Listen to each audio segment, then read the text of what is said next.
The Ransom of Red Chief by O. Henry. It looked like a good thing, but wait till I tell you. We were down south in Alabama, Bill Driscoll and myself, when this kidnapping idea struck us. It was, as Bill afterward expressed it, during a moment of temporary mental apparition, but we didn't find that out till later. There was a town down there, as flat as a flannel cake, and called Summit, of course. It contained inhabitants of as undeleterious and self-satisfied class of peasantry as ever clustered around a maypole. Bill and me had a joint capital of about $600, and we needed just $2,000 more to pull off a fraudulent town lot scheme in western Illinois. We talked it over in the front steps of the hotel. Philoprogenitiveness, says we, is strong in semi-rural communities. Therefore, and for other reasons, a kidnapping project ought to do better there than in the radius of newspapers that send reporters out in plain clothes to stir up talk about such things. We knew Summit couldn't get after us with anything stronger than constables and maybe some lackadaisical bloodhounds and a diatribe or two in the weekly farmer's budget. So it looked good. We selected for our victim the only child of a prominent citizen named Ebenezer Dorset. The father was a respectable and tight, a mortgage financier, and a stern, upright collection plate passer and forecloser. The kid was a boy of 10, with bas-relief freckles and hair the color of the cover of the magazine you buy at the newsstand when you want to catch a train. Bill and me figured that Ebenezer would melt down for a ransom of $2,000 to a cent. But wait till I tell you. About 2 miles from Summit was a little mountain covered with a dense cedar brake. On the rear elevation of this mountain was a cave. There we stored provisions. One evening after sundown, we drove in a buggy past old Dorset's house. The kid was in the street throwing rocks at a kitten on the opposite fence. "Hey, little boy," says Bill, "you like to have a bag of candy and a nice ride?" The boy catches Bill neatly in the eye with a piece of brick. "That'll cost the old man an extra $500, says Bill, climbing over the wheel. That boy put up a fight like a welterweight cinnamon bear, but at last we got him down in the bottom of the buggy and drove away. We took him up to the cave, and I hitched the horse at the cedar brake. After dark, I drove the buggy into the little village 3 miles away where we had hired it and walked back to the mountain. Bill was pasting court plaster over the scratches and bruises on his features. There was a fire burning behind the big rock at the entrance of the cave, and the boy was watching a pot of boiling coffee with 2 buzzard-tail feathers stuck in his red hair. He points a stick at me when I come up and says, "Ha, accursed paleface, do you dare enter the camp of Red Chief, the terror of the plains?" "He's all right now," says Bill, rolling up his trousers and examining some bruises on his shin. "We're playing Indian. We're making Buffalo Bill's show look like a magic lantern views of Palestine in the town hall. I'm old Hank, the trapper, Red Chief's captive, and I'm to be scalped at daybreak. By Geronimo, that kid can kick hard."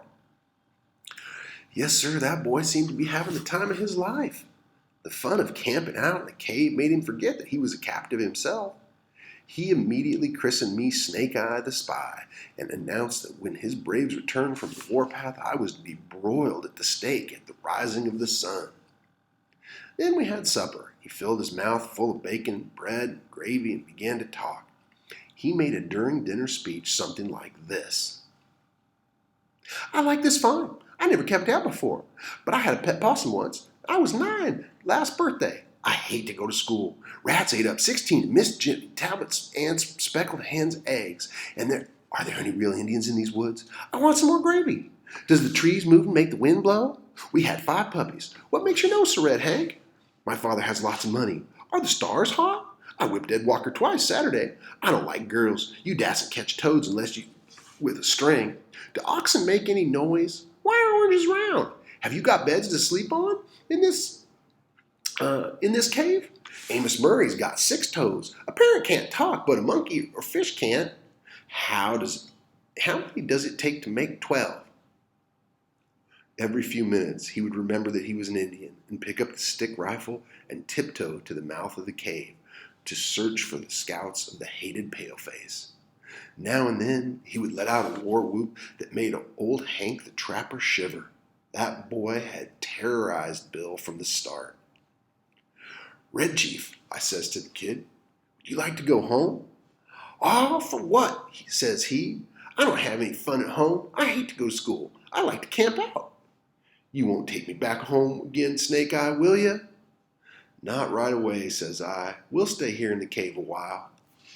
"All right," he says. "That'll be fine. I never had such fun in my life." We went to bed about 11 o'clock.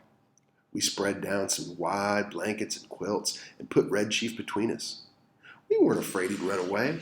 He'd kept us awake for 3 hours, jumping up and reaching for his rifle and screeching, "Hist, pard!" in mine and Bill's ears as he fancied the crackle of a twig or the rustle of a leaf revealed to his young imagination the stealthy approach of an outlaw band.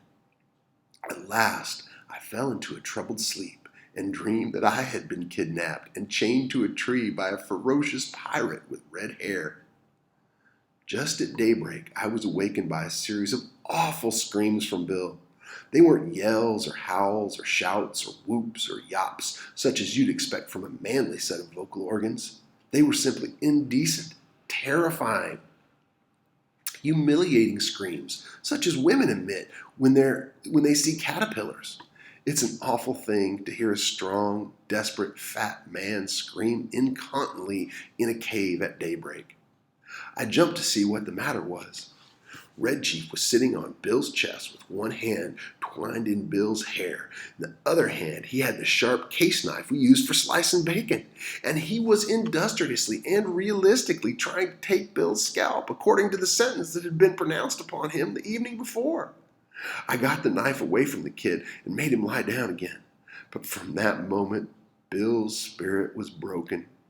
He lay down on the side of the bed, and he never closed an eye again in sleep as long as that boy was with us.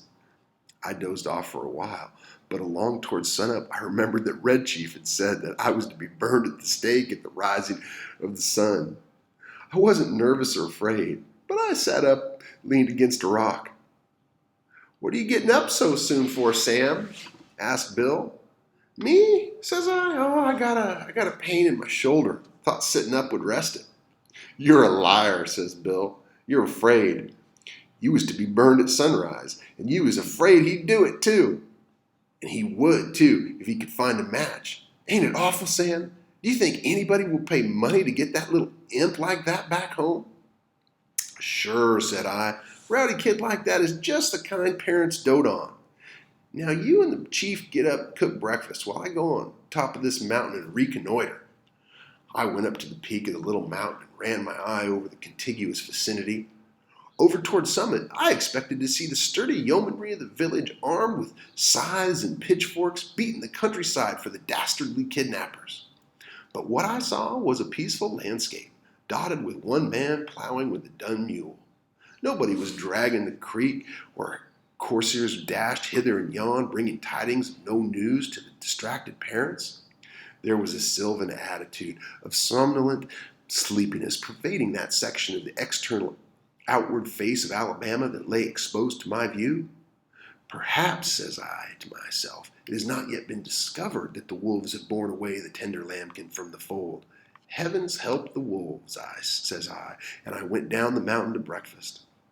When I got to the cave, I found Bill backed up against the side of it, breathing hard, and the boy threatened to smash him with a rock as big as a coconut. "He put a red-hot boiled potato down my back," explained Bill, "and then mashed it with his foot, and I boxed his ears. Have you got a gun about you, Sam?" I took the rock away from the boy and kind of patched up the argument. "I'll fix you," says the kid to Bill. "No man ever struck the Red Chief, but he got paid for it. You better beware." After the breakfast, the kid takes a piece of leather with strings wrapped around it out of his pocket and goes outside the cave unwinding it. "What's he up to now?" says Bill, anxiously. "You don't think he'll run away, do you, Sam?" No fear of it, says I. He don't seem to be much of a homebody. But we got to fix up some plan about the ransom. There doesn't seem to be much excitement around Summit on account of the disappearance, but maybe they haven't realized yet that he's gone. His folks may think he's spending the night with Aunt Jane or one of the neighbors. Anyhow, he'll be missed today. Tonight, we must get a message to his father demanding the $2,000 for his return. Just then, we heard a kind of war whoop, such as David might have emitted when he knocked out the champion Goliath. It was a sling that Red Chief had pulled out of his pocket, and he was whirling it around his head. I dodged and heard a heavy thud, a kind of sigh from Bill, like a horse gives out when you take off his saddle. The rock, the size of an egg, had caught Bill just behind the left ear. He loosened himself all over and fell in the fire across the frying pan of hot water for washing dishes. I dragged him out, poured cold water on his head for half an hour. By and by, Bill sits up, feels behind his ear, and says, "Sam, do you know who my favorite biblical character is?" "Take it easy," says I. "You'll come to your senses presently."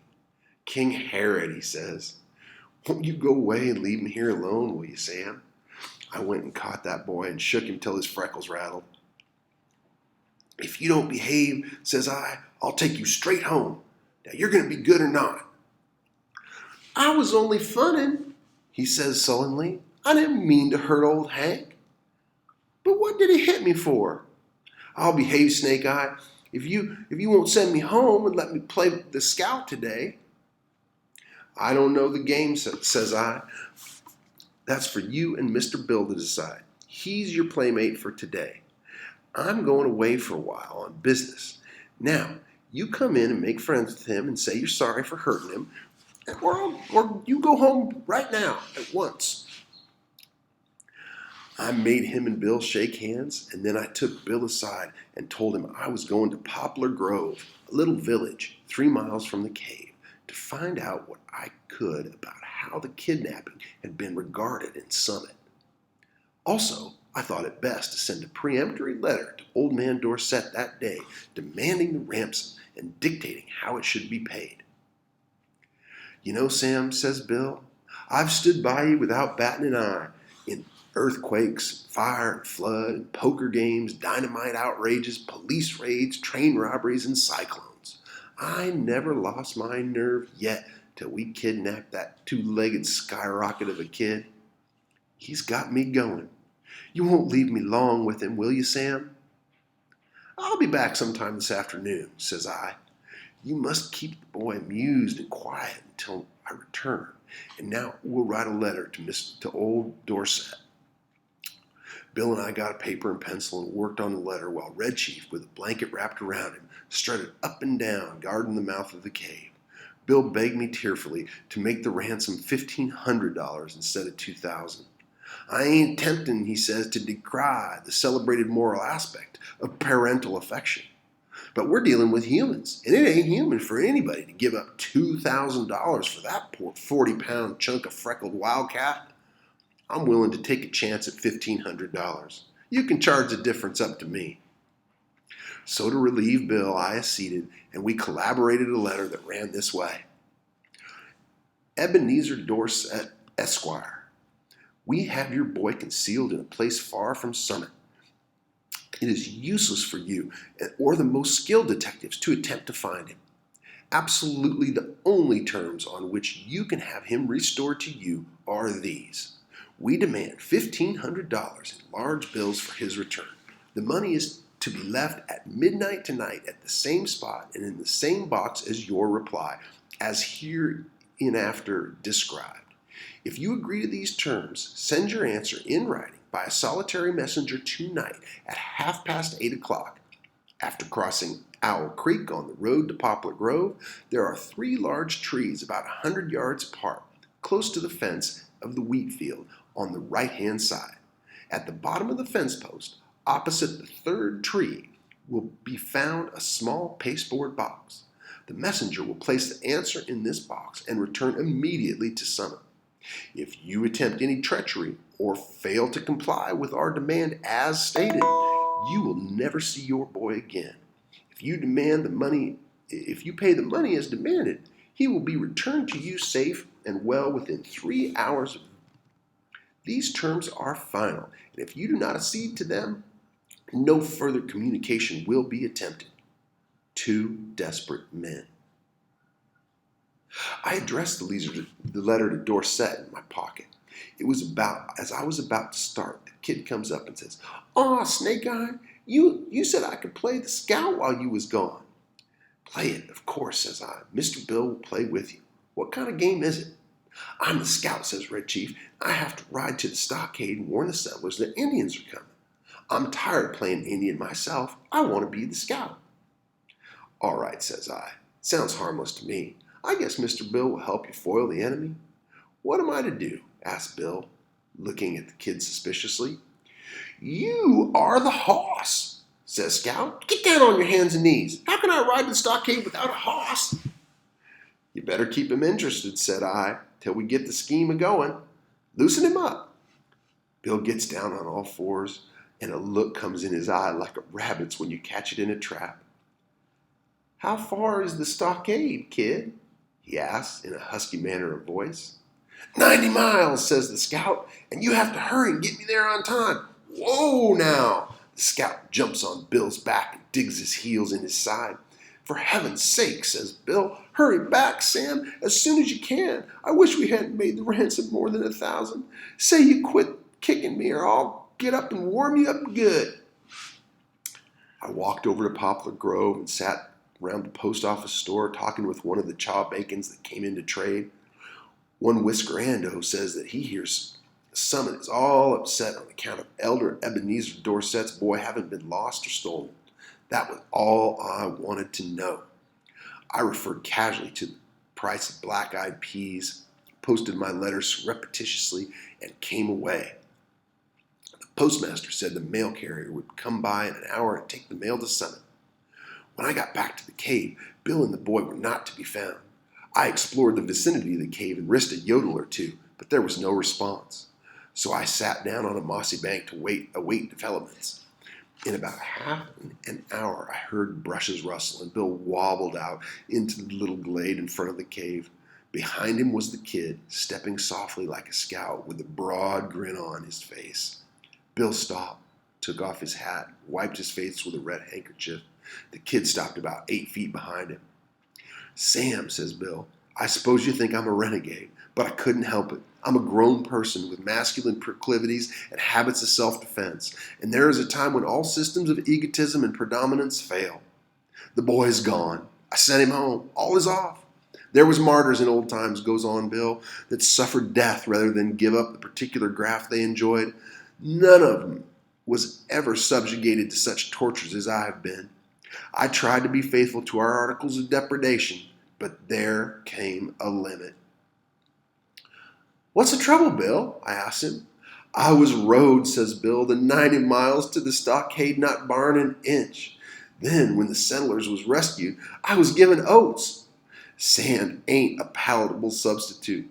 And then, for an hour, I had to try to explain to him why there is nothing in holes, and how a road can run both ways, and what makes the grass green. I tell you, Sam, a human can only stand so much. I takes him by the neck of his clothes and drags him down the mountain. On the way, he kicks my legs black and blue from the knees down, and I've got 2 or 3 bites on my thumb and hand cauterized. But he's gone," continues Bill, "gone home. I showed him the road to Summit and kicked him about 8 feet nearer at one kick. I'm sorry we lose Ransom, but it was either that or Bill Driscoll to the madhouse." Bill was puffing and blowing. There's a look of ineffable peace growing content on his rose-pink features. "Bill," says I, "there ain't any heart disease in your family, is there?" "No," says Bill, "nothing chronic, except malaria and accidents." "Why?" "Then you might turn around," says I, "and have a look behind you." Bill turns and sees the boy, loses his complexion and sits down plump on the ground and begins to pluck aimlessly at grass and little sticks. For an hour I was afraid for his mind, and then I told him that my scheme was put the whole job immediately through, and we would get the ransom and be off by midnight if old Dorset fell in with our proposition. So Bill braced up enough to give the kid a weak sort of smile and promised to play Russian in the Japanese War with him as soon as he felt a little better.